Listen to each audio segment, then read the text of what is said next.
Thanks. Thanks a lot, Professor Spalloni and Professor Latorre, for the invitation. It's a real pleasure to be in such a beautiful location to discuss a topic that is extremely topical. Two disclaimers before starting. First, the usual disclaimer that the views are only my own, so they do not necessarily represent those of my institution. And the second is more general, and it is that we are talking today about sustainable finance, which is a broad concept. It is about environment, it is about social element, it is about corporate governance.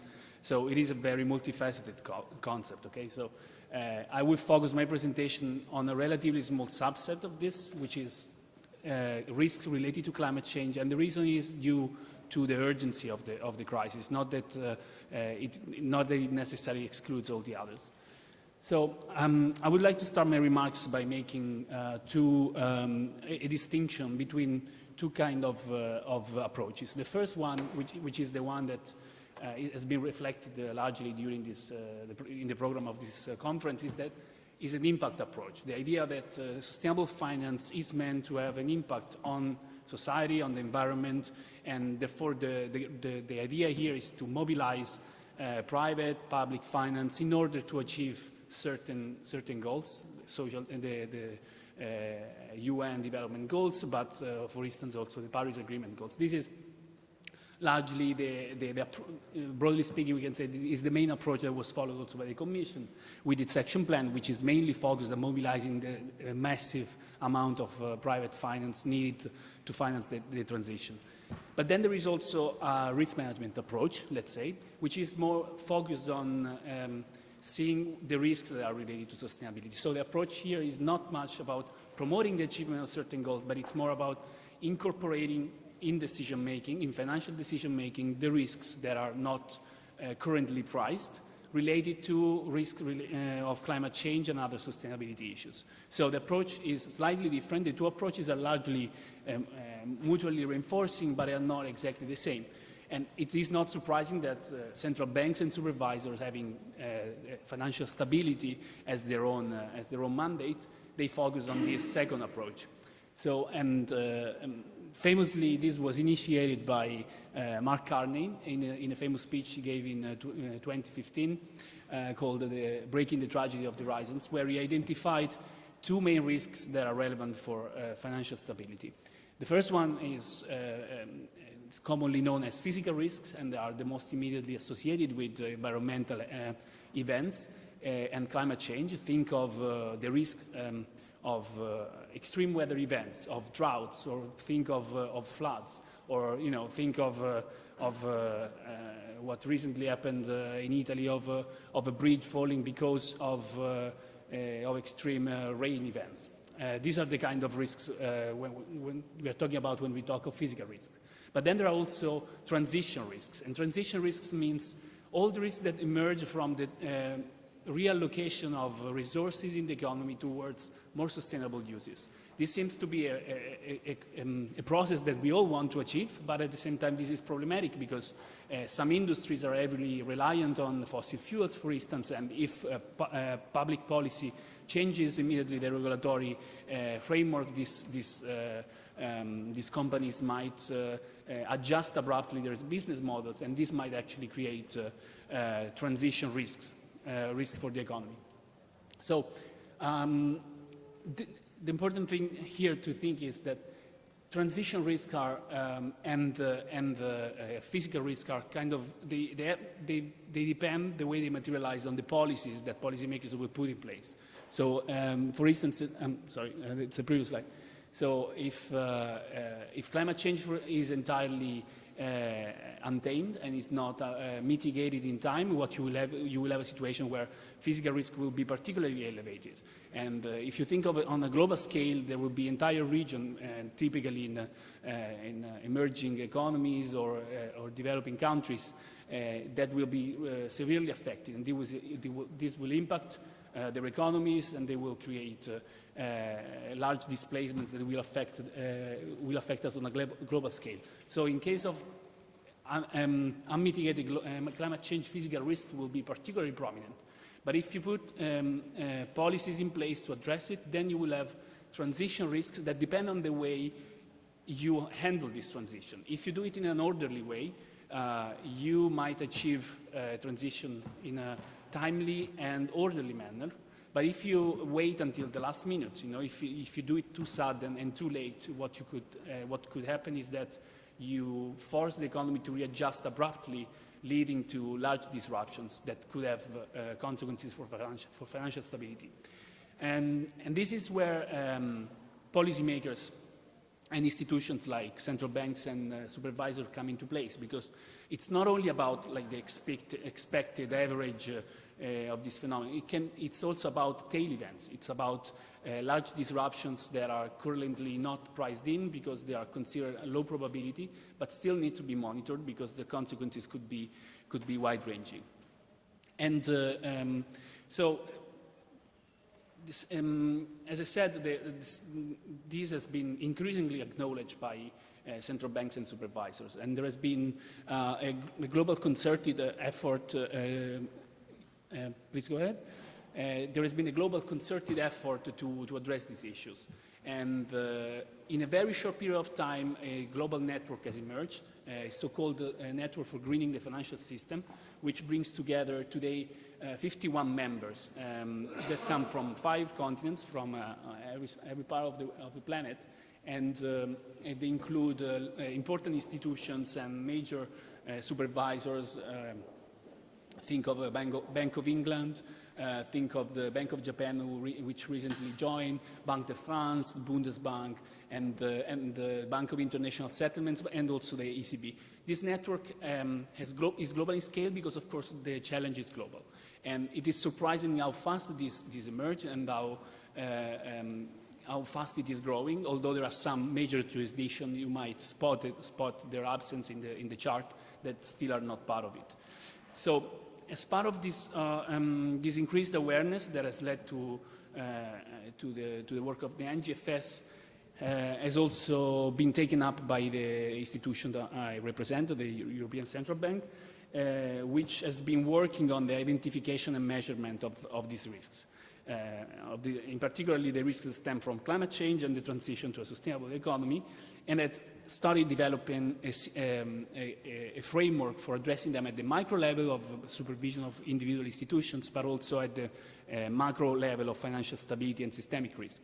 As I agreed with Dr. Lanotte, he will focus on the microprudential dimension. I will focus more on the macro picture. So, if you could go one slide back, sorry, it's a bit, yeah, one more, here, the one before. Perfect. So, first of all, just a snapshot of where we stand on physical risks, because there is sometimes the feeling that this is not a very material risk. But in fact, evidence shows that the frequency, as well as their cost, their economic cost, has been constantly increasing over the last few years. You see on the left side chart, you see the green line indicates the average cost of weather-related events.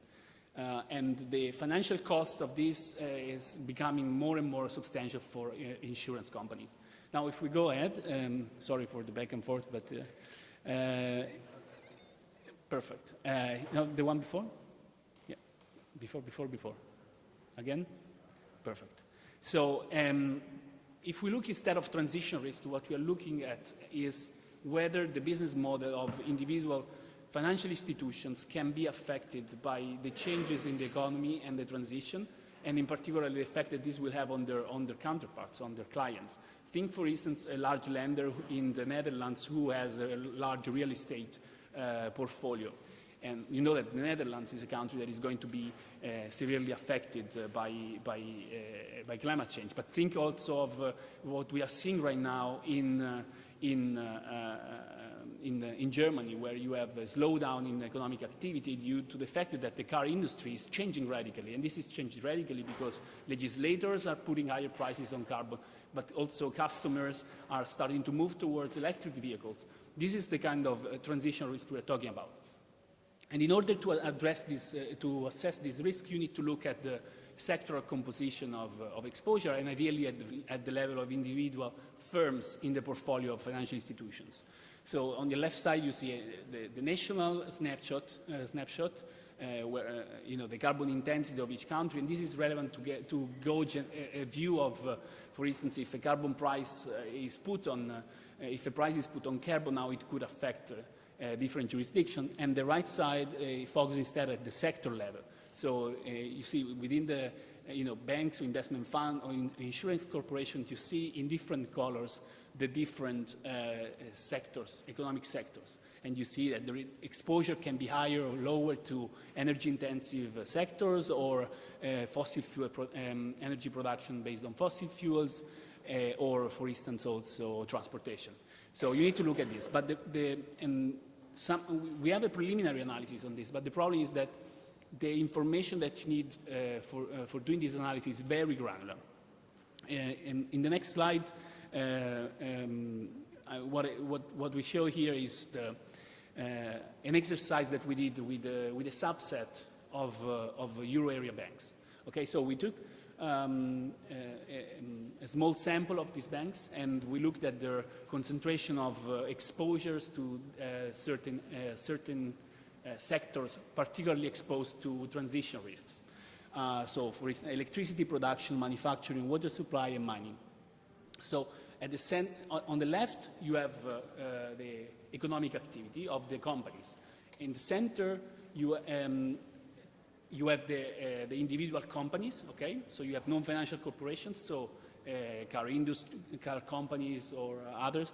And on the right side, you have the concentration in the banking system, okay, in different countries. And as you can see, different countries have different kind of concentrations. Some are more exposed to specific sectors. Some might be affected more severely by the transition. Some others may be well so. Some might be better prepared. The key problem here is that this analysis is still at the sectoral level. But what you really need to do is going to a much more granular level in order to know the business models of each company. It's not only the average of the sector that matters. What matters is, for instance, if a company has decided to invest next year to change its business model and adopt more carbon-efficient technologies, for instance. So all this we cannot right now assess. Next slide. So this is actually a major problem that we have. The issue is that first you lack granular data, and the reason is that there is no harmonized corporate disclosure for this kind of issues. So what we have is that, for instance, the Commission had a piece of legislation on the disclosure of financial institutions, but still the disclosure at the level of individual companies is not harmonized, and it's voluntary.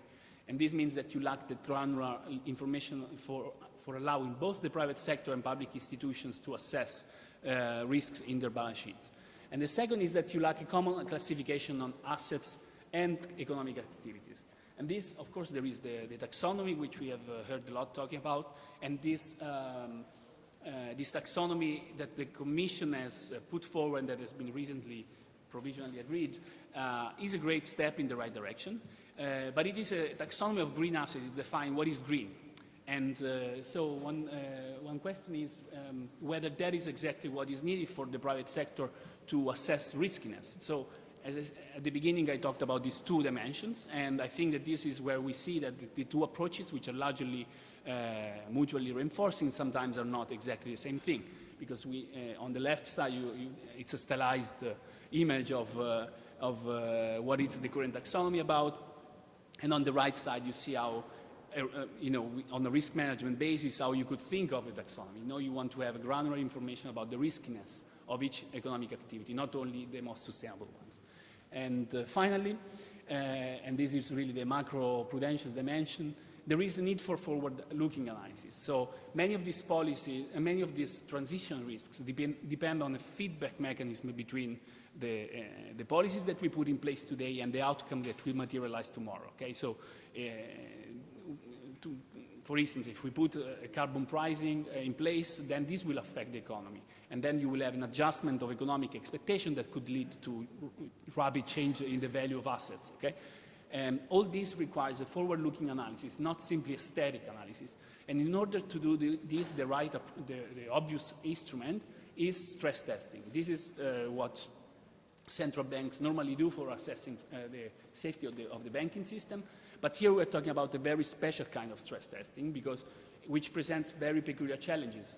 Normally what you do with a stress test is that you take the balance sheet of a financial institution and then you project it over a relatively short period of time, a few months, a couple of years at most, and then you simulate the impact of certain scenarios on financial variables, but assuming that the balance sheets remain the same.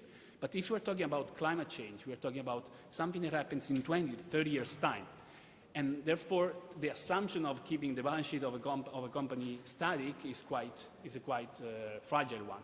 So what we need here is a lot of analytical work to define the scenarios and to conduct a solid analysis of these risks. Conclusion, sustainability is a relevant risk for financial stability, and we need to monitor, especially in case of tail risks. Climate change may have significant impacts on the economy, both directly and indirectly through the policies. And the supervisory central banks are increasingly aware of this and they're carrying out their work, but important analytical and methodological challenges ahead. Thanks a lot.